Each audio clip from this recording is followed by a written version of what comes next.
if you have a client that is going to make a subsequent purchase into a retirement account, you have to do another assembler, which is the total waste of time and everything else. But it's required. You have a client that needs to do another assembler. Okay. Now, here's your choices. Okay. I'll give you A, B, or C, and you pick the one you think is most likely the right one. Paper apps tools, IRA assembler work list, or security QOB tracker. Which one of these should you do to do a subsequent assembler? I would say the IRA assembler work list. That was my first response. I would think that'd be good. Would you think that? Yeah. That's Since it says IRA assembler right there. okay. You know, Would paper apps tools ever be the one you pick? paper apps to do an IRA assembler. That would be my third choice. Right. Guess what? That's the right one. You know why? Well, when you brought them up, I went. Okay. First of all, based on past experience, see in the upper right where it says case ID number RS-595514. First thing I do when this page comes up is write that number down next to the client's name. Yeah. I am completing a subsequent rollover and/or IRA transfer into an existing annuity contract. Well, that's not out. That's not. So the only choice you have Is that? even though it says non-platform. Platform funds are the ones that Primerica specifically has an agreement with. Okay. Invesco, Right. Franklin Templeton, all the ones we typically use here. For example, a non-platform fund is American funds. Yes. Okay. Okay, so there are some funds we offer that are not platform. Okay, enter name for source. This is where you want to be specific. John Smith's Schwab account, or John Smith's rollover from Empower. You want to name the company or whatever is coming from, so that they can, if they can't find it, you have it tagged where they know what it is. Because I've submitted before and didn't tag them correctly, and they said, "How do we know this is the right one?" And I said, "I don't know." And see, that's the word that's the sentence you never want to enter, to say, I don't know something. Because when you do that, you have to redo it. My client is unable or unwilling to provide plan expense data and or allocation data. You always put that one? 9 times out of 10. Okay. Once in a blue moon, you'll have some client that will do it. So if you don't know the name, so then you're going to put in the name of the company here. Okay, so some companies, when you click search, like put Ingles Supermarket. Okay, Ingles Markets Incorporated Profit Sharing Plan. There are additional investments, and 9 times out of 10 you can put no. Then you put the client name, John Smith. Okay, you're always going to click email address, and 9 times out of 10 it'll go ahead and put the client's email address up. Okay, so fund family. So which fund are we getting? You put AFRAX, just say, by the way, that fund is still doing better than most other funds. It has dropped, though, hasn't it? I saw it down to 8 the other day, 8.8. No, that's right. Well, nearly 9. Nearly 9. Yeah. But I mean, as far as return, year to date is better than just most everything so far. Okay, so Was it environmental, social, government? government. Why would a floating rate fund do that? Okay, so the amount to be invested, so you're going to put the amount you're going to invest, let's say $100,000. Whenever possible, try to get an LOI for clients. Right. Okay, see where it says accept, you accept it, whatever it is. And then you click on acknowledge, pass advice over to the client. Cost consideration of a rollover form. Okay, so the clients put their initials for each line. So you put initials JS, JS, JS. Yeah. Okay, why did they do it? Normally the number one answer is I prefer to receive personalized service and investment advice from my PFSI representative. Okay, now you click on acknowledge again. Because this time you got the initials go down. Yeah, I remember that. And then you got to check the top one. After considering available options and the difference in the cost, so check that. First one, and put your initials go in the bottom. Okay, then you click submit. Mm-hmm. Download document. Mm-hmm. Okay, so you got to know where to find the document when you download it. Yeah. It took me forever to figure this out. Click on that. It's going to send it to your on your computer. Oh, Downloads. Download. All Now, right. the other thing, you see over on the right. There it is. Okay, what I'll do Love in the PDF form, right? Okay. So what I do, since I do Diamond Desk, I'll drag and drop it and send it to Diamond Desk. Okay. But you can drag and drop it and send it to PFSI, I'm sure. Yeah. Mm-hmm. I drag it and drop it where? On the on your American email. If you're doing a new application, Right. then you will actually go to where you upload it from there. You won't do this extra step. Right. This is only when you're doing a subsequent investment where you're not opening a new application. But that's why I'm covering this. This is part of subsequent. Yeah. Now, when you do a managed account, that's where it goes back to. Managed account makes you manually type in that number. The RS number. Mm-hmm. You can do an IRA assembler on a managed account and on a brokerage account. Either one. Everything. Yeah. Now, since you're getting As this, long as it's qualified. since this RS number is attached to that account, so when you go back and do another subsequent, because that's one of the questions they ask you, have you already done an assembly? Well, it might have been 6 months ago that you did the first. Yeah. Well, but that's what I mean. If you can find this Yes, number, yeah, right. then you can put it in there and you don't have to worry about it. So basically, the assembler is not necessarily attached to the account, it is attached to the transaction. And do you explain to them that we'll be investing as though we're investing for the daughters? Yeah, and that's one of the things I'll explain to you. Let's talk about China. I said before, I thought China is doing very similar to what Japan did in the 80s. I don't know if y'all remember when Japan was buying up New York, Yes. was buying up California, anything that moved, they're buying. Stuff in land. Oh yeah, Yeah. I remember. Yeah, I remember walking in a building Yeah. in North Druid Hills. Yeah. Japanese people everywhere, right? So, but then they went into a huge recession, and they're just now getting out of it. Right. It's been over nearly 40 years. Okay. Japan they would not allow their citizens to invest anything other than real estate. You could not invest in the stock market, even though they have a stock market. Chinese people can't invest in it. Okay. So, and it's manipulated. But anyway, so all you could invest in, that's why they had cities of buildings that no one ever lived in. Did y'all ever see those? They would go out and build a whole city, malls, restaurants, high-rise apartments. No one lived there. It was like this. It was surreal, right? Wow. So, but that's the good news. The bad news is the quality of work they put into these buildings they're building was really poor. So these buildings would sit out there for a couple of years and start falling apart. So all these people, these Chinese citizens that were only allowed to invest in real estate, and at the time when they first started building, the value was jumping like crazy. These ordinary people were making all kinds of money, right? Because these buildings were worth all this money. But now that these buildings are falling apart, no one's living in them, no one's ever going to live in them, people stop, take their money in.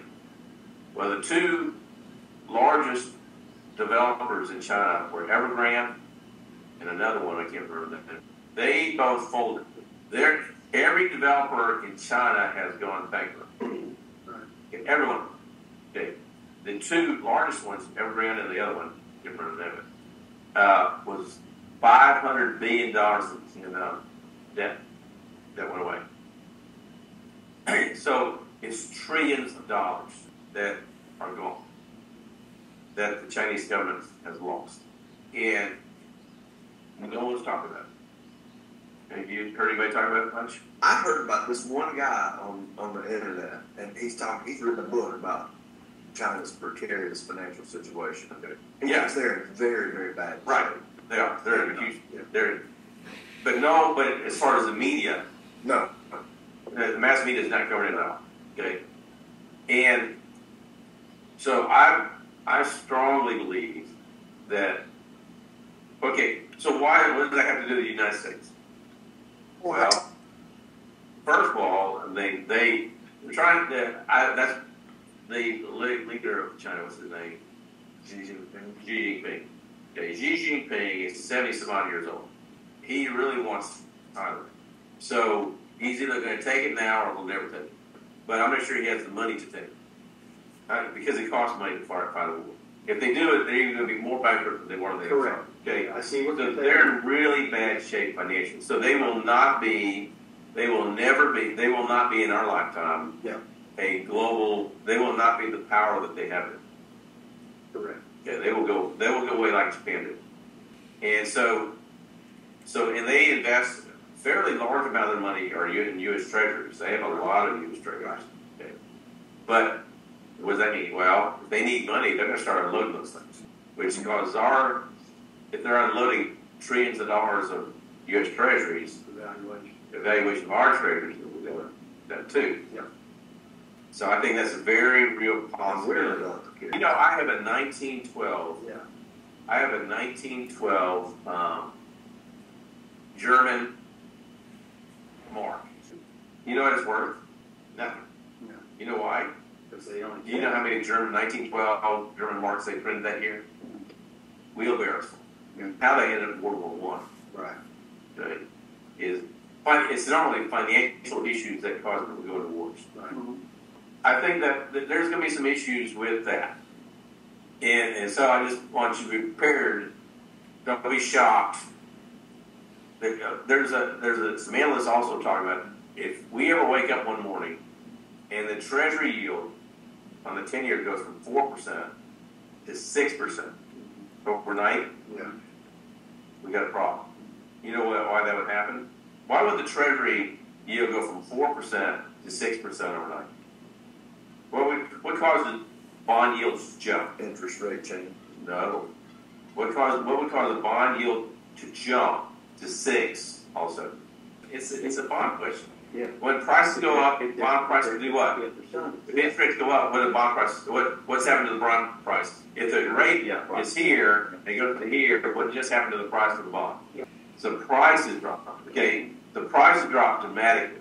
Okay, so if we ever wake up one day, because if it happens, it'll be a sudden. Okay, because China has unloaded a bunch, and I have over in November, December timeframe, the U.S. has auctions where the government auctions off bonds, and we've had a couple where there were no buyers buying our bonds. Yeah. So if that ever happens where there's no one buying any, and there's a bunch being sold all of a sudden, then you're going to see interest rates on these bonds jump way up overnight. Okay. Somebody asked me the other day about Saudi Arabia and places like that, thinking about changing to Chinese currency, which is That'd be suicidal. Yeah, I told them, I said, listen, here's the reality. Remember, the reason they have what they have is because American companies originally went over there and pumped all that, started that oil. And that's their money market. They don't have anything else. I mean, they don't sell grain, they don't sell wheat. Now, they'll be glad to sell sand, but I don't see anybody buying sand. Well, they should make it lots of glass. So they should make a lot of glass. But there are other ways to do it more cost effective. Now, saying that. But how will that also play into it if they do decide to do something silly like that? Well, that like I said, I think that's a zero. I think that's a zero chance of that happening. Except, well, the only way it could happen, and that has been talked about, is that China's, for being communist, they're very good capitalists. Yes, they are. They're the best. They're the best. The government. Yeah. Great capitalists. Yeah. Government. Okay. So they might talk to other countries into pairing up with them to start a new currency, which is what they're trying to do. Okay. Which would be a way to help bail out their system. Right. Through other countries. Yeah. So that could happen. But the point is we need to be aware that China's not doing as well as and the collapse of Evergrande and the other one is big. Because of what just happened, he made it illegal so you can't see something. They can't talk about the real estate or something like that because it's in the toilet. I don't understand why. Look, China's in a bad position, so they liquidate, a large amount of the U.S. treasuries that they have To raise cash. to raise cash. So that straps the already strapped government. It's strapped for cash, but it also creates. It seems to me that it creates an optimal buying opportunity for the inflow of other monies to come in and buy 6% treasuries where they're and get rid of all their 4% treasuries and trade them in for 6s. Well, the only reason they would all shoot at 6 is because there are no buyers. What about China's gold situation? I don't know. They do hold a lot of. Well, see, that's what I was wondering, because somebody asked me the other day, said supposedly they had more gold than us. I said, well, it might be. I don't know. I haven't researched that. Yeah. But does that play into the economic market anymore? To a degree, I know it does. Yeah, but again, then you'd see gold prices drop too. Yeah. Because they'd be selling that. Right. Yeah. I saw where Russia is sitting on just an absolute buku of gold. But yeah. So I just want to throw that out there. Yeah. Because I do see that as being an issue with them right now. All right. So short term, does it make? Should we do anything differently, or should we start planning differently? Well, one of the things I want to do is the market's been doing pretty good, right? Yep. It's almost up 39. Oh, by the way, 38. VSCAX, which is the Invesco Small Cap Value Fund, is going to close. I was called by the Invesco this week. They told me when. I think it's 1st March. It's going to close very soon. So, if you have anybody that you want to have in that fund, go ahead and move some of their money in that fund because you won't be able to there. Right. Now, why is that? Because Invesco has integrity. Right. If you have too much money in a fund, then the portfolio managers can't manage it and keep it where it's supposed to be. There's only so many small cap value funds out there, so many value stocks out there. Right. Whereas a lot of companies like American funds or other funds, they'll keep taking money in forever and ever, even though they're buying something that has nothing to do with small cap value. They'll add it to that fund. So it becomes where it's not really a good fund anymore. So, but Invesco does. They do that with like the high yield municipal bond fund. It was closed for years. Yeah. Okay.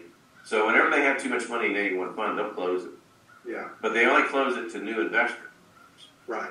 So, I have seen it where they close it to all investors. But they will close it to new investors first. So I still have some I can get some. Yeah, if you have $1,000 in there or whatever, you can always add more if you're a shareholder.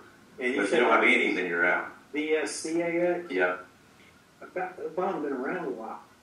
That fund's been around. Yeah, it's been around. Yeah. But it was closed for a long time too. 1999. But it closed, and you couldn't get money in that fund. Yeah. For a while, but then it opened back up. Yeah. I think during the COVID mess. Does it show the yield for 25? You can look it up. Yeah, I just write down the inception dates because that's somebody asked me the other day. Said, "Bill, how do you figure out if a fund's worth your time?" I said, "Well, for one, I use a different scale. I usually use about 12 years. Been around 4 administrations. So if it's been around 12 years, I got an idea what it might be." Let's go look at all the different funds and see how they're performing so far this year, because I'm not sure everything's doing like I thought it was going to do. The floating rate has already made 0.93% this year. So it's still got a nice yield on it. It's not as good as it was.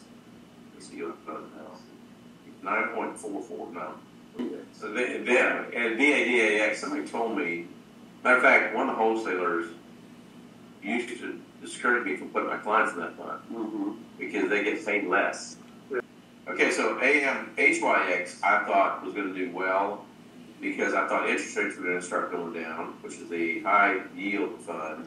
It's up 0.19% for the year instead of 0.10, and so it was up yesterday a little bit. But it's up 5.9 over 3 months, so that's nice.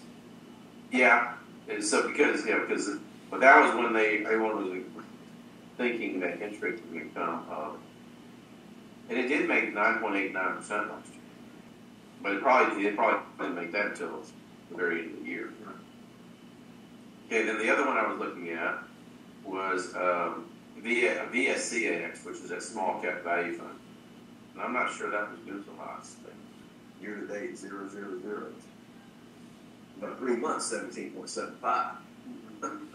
Yeah. Just not this month. Yeah. Well, and it's only is it positive is because of yesterday it went up 0.69. Yeah. 5-year number is 16.86. Well, The 15 number is 14.48. right. So those are pretty good return numbers. And it's in 3-year and 5-year, it's in the 1%. It's in the 1% quartile. Mm-hmm. It's in the top percentile, all the way down to 3 months. So that's the one that's going to float it. So if you're going to put a client in, you need to put them in at that. Yeah. 3 months. So you can see yesterday that what did well, it was growth that did well. Right. It's small value. Large, medium value, and large value went down. Yeah. So let's see how ACSTX, large cap value. So it's up 1.54, which is good. It's made 12.65. It's doing all right. It's good. So let's see ACEIX is doing. See if the MEMA fund is doing good again. There you go. That's the one I was thinking of would be starting to do well again. It's up 1.29. So it looks like we might be right. We're on the right track. Yeah. Let's look at DAFAX though. It's up 12.41 already this year. Wow. Yeah, because I've got that in one of them, and then I've got Summit in the other one, and it still looks like VAFAX is still a little bit better than Summit. Yeah, it made 40. It's already up 12.41. Yeah. VADAX. Let's look at that one. VADAX. It's up 0.74. It's not horrible. It made 14.65 in the last 3 months. 15-year return is 14.11. Now, VBOAX is run by has the same management team as VSCAX. Mm-hmm. So they said, if you do have clients that can't get a VSCAX closed, this would be the one to put them in. Well, that VB, is that the one that closed for a while? It was. It was closed for a while. Yeah. It's a mid-cap value. Okay. It's up a 1%. Yeah. I've used this one. It's a mid-cap value. Mm-hmm. ACTHX. And that's the tax-free. That's large cap, Large. meaning it should start to do well. So it's only up 0.25, but it's up 8% the last 3 months. Mm-hmm. But only because it got completely hammered. It went down 14%, 13.95%, 2022. Right. And if you ever have a client that doesn't want to take ORSTX is a short-term. It's a lot like a money market. Yes. Only it's tax-free. Yep. I use this. If I had a client that sold a business and was going to have to pay taxes on the sale of that business, but wasn't going to have to do it for like a year. Right. So I put them in this fund Yeah. so it could at least earn some tax-free interest and no sales charge. Yeah. That's it. Yeah, because what was it? Invesco 3 years ago contacted me when Wes was on the desk. Yeah, he said, listen, you ever thought about it? I said, well, I looked at it, but what's the advantage over the money market? He said, well, one is the dividend is still going to be tax-free, and it is a tax-free municipal fund. Yeah.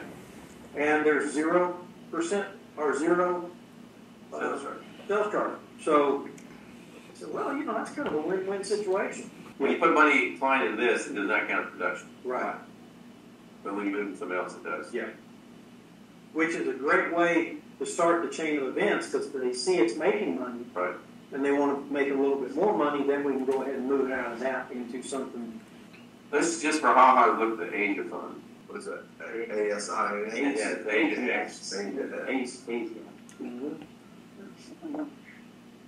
It's down 1.88. You didn't like it in 2021, it's down 6%. 2022 is down 10.88. Yeah. And then now, last year made 0.87. It's down 1.88 now. It's got to be great this year. Well, It's like not hard. it's very clear. Yeah, 2020 made 25%. Yeah, But but okay. 21, 22, that's 25. What's ESMAX? Never heard of it. That's I got money in that. ESMAX. Yeah, it's a small cap European fund. Oh, Been there for a while. This one was closed for a long time. Mm-hmm. It had done so well. Okay, ESMAX right there. Yeah. European Small Cap Fund. It's down 1%. Or the only fund that I personally got money in is OSMAX. Oh, it is. Yeah, it's an international small and mid-cap fund. Well, there's the, I'll tell you what, the Main Street fund, I use that one too. Mm-hmm. But what's that one? MSGIX, is that right? They've changed it. I don't know the name of it anymore. I don't know the ticker. MSIGX. MS. Yeah, Invesco Main Street Fund. There she is. Yeah, there Been it is. around I've used this since one 88. a number of times. Mm-hmm. SMEAX is up 1.72. But here, this MSIGX, Mm-hmm. it actually is not a bad fund. And no one really talks about it, ever. Mm-hmm. Been around a while. Mm-hmm. I've looked at it Well, before. back in the day when I was working with Oppenheimer Fund, Mm-hmm. it was the highly caffeinated growth fund. Okay. Back in the 1990, late 90s, Mm-hmm. early 2000s, when it was run by Oppenheimer, Mm-hmm. it always smoked everything else Mm-hmm. when the market was up. Right. When the market was down, it was the dog. Mm-hmm. So if you got on a good year, you made more money than anybody else. Mm-hmm. But when the market was down, you got killed too. Well, It was the way it was managed that made it. now, what is the big difference between the way Invesco is basically giving instructions to that team now versus Oppenheimer's original view? Because there was back in the day, Mm-hmm. I don't know if you were around. I was around when Invesco was banking. Were you around when Invesco had the emerging growth fund? They had a fund that in 1999 made 103% one year. Mm-hmm. A year or two ago, it like 63%. Oh, yeah. That's Oh yeah, Yeah, IDMA. Yeah, that's the most I've ever done. Yeah. And I just. But anyway, it was the reason that fund did that, Mm-hmm. and that was the same year that AIM got killed, Mm-hmm. and the same year that Oppenheimer Main Street got killed after 1999. Mm-hmm. Because it was the way they managed the funds. There was a way they selected the stocks Mm-hmm. that made them do better than normal, but after that, Mm-hmm. they never did well again. Right. Tell us about an ETF that you own called Block. Yeah, I kept my money in there. How's that doing? It's actually doing pretty well. And Coinbase is actually done all right. I heard that I've been hearing more and more recently that's it's looking more and more like it's going to be a long-term sustainable thing. Yeah. Well, I don't like it, but I think I make money from it. I still don't believe that Bitcoin and Ether and all these coins are long-term sustainable. Mm-hmm. But BlackRock has just come out with their ETF. Did you know that? Yeah. Yeah. Yeah. Oh yeah. There's a Bitcoin ETF now. Mercy. And and it was controversial. It's Is still BlackRock controversial. under investigation again? Who? BlackRock? I'm sure they are. I don't like them. Something about real estate? Man, if you understood what was going on with Vanguard and BlackRock, you would not touch one with a 10-foot pole. Well, I pretty much understand the recent allegations, I know. but the one that somebody brought up the other day, I said, I don't have any 100% crystal clear knowledge on it, but evidently they're being investigated because of the way they're doing real estate investments. They're buying up a bunch of houses, renting them, Oh, yeah, they've been doing that and forever. flooding the market. BlackRock did Yeah. that. They did that they started doing that in 2008, Yeah. 2009, Yeah. after the housing crisis. Yeah. They were buying up BlackRock because they were lost their house Right. in 2008, 2009. Yeah. They were buying houses sight unseen. Yeah. Pennies on the dollar. They were buying thousands and thousands of foreclosed houses. Yeah. That's what they're doing. Buying they're all because they had the money. Right. They had a house that was worth a fourth of what somebody paid for it, right? Yeah. And so they bought them sight unseen, and then what they did, they paid some guys to go back out there, right, fix them, sell them, flip them, and they have made a fortune. Yeah.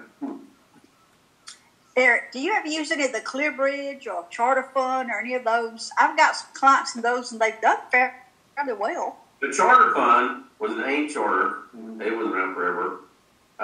It's done all right, but it has not done as well as Comstock. Oh, really? Okay. And Clear Bridge and all those are now owned by Franklin Templeton. And really? Yeah, their managed accounts are still really good. Yeah. I've got some in the appreciation and some of those, and as far as I can tell, they've done fairly well. Way back when we were fine, they were my favorite Progressive Growth Fund. Oh yeah. What is what's the Clear Bridge all value, all cap value? SHFBX. Franklin Templeton Fund, College Fund, and they put her in a, is it Dyna? Dynatech. Is that still good? It's killed it. It's killing it. Oh, it made, what did it make, like 60% last year?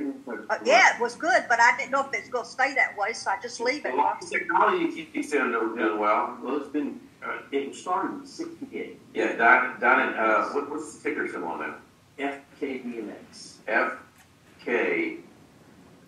FKDNX. Yeah. That thing has killed it. And in managed accounts, you could buy it specifically a portfolio. It has a Dyna portfolio. They had a presentation on that online. 13.4 this month. 26 over 3 months and 12 this year. 12.5. 17% return in the last 15 years. But just know that technology. Let's look at the holdings in there. I bet it's all the same. Yeah, NVIDIA is the number one holding. Microsoft, Amazon, Alphabet, MasterCard, Intuit, Tesla. Tesla's going to get killed. Yeah, they will. NVIDIA's killed it. They think NVIDIA's going to go to $900 a share. Microsoft is let me tell you, Microsoft is, no one's really paying attention to it, but it's going to be the best platform stock. And it'll be the largest company in the world soon. Yeah. It'll pass some of these others. Yeah. Well, because they're ahead of everybody else in AI. Yeah. Texas Instruments is another one. Really? Calculator people? Yeah.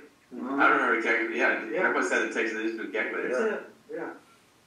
Yeah, a company like that, I drove by their headquarters every day. Yeah. Lewisville, Texas, for years, all the time.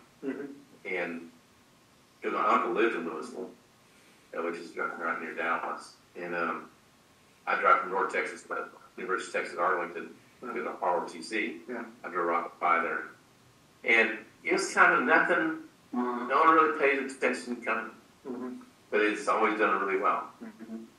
Another one that's done always really well that no one really pays attention. Emerson Electronics. Yes. Yeah. Yeah. No one really pays attention to that one, but it has done well. Well, it's okay. Well, you know why? I've had both those companies get all their money from government contracts. I was about to ask because several of the phones that I used to get, they were mil-spec phones, and they came from Emerson, and they lasted quite a while. But I was wondering about that. How viable are they still around? I know they're still around. Yeah. Yeah. But there a lot of their stuff is military contracts. Okay.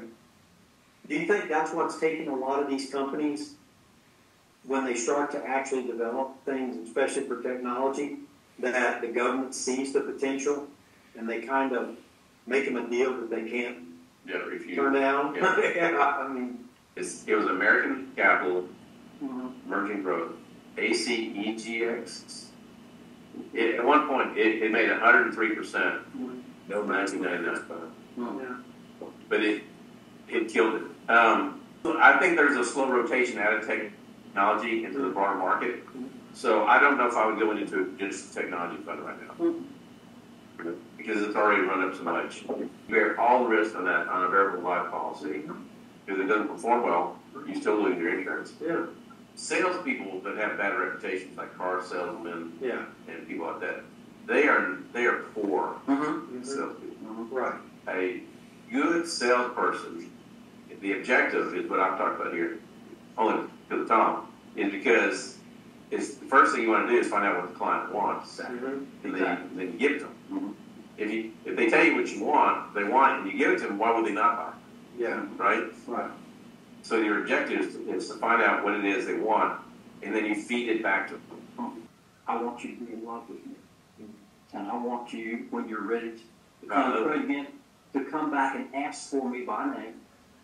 And I want you to send me your friends and your family. That's it. Right. That's exactly. That's majorly professional science. Yeah, I had an experience like this week. I had a client of mine.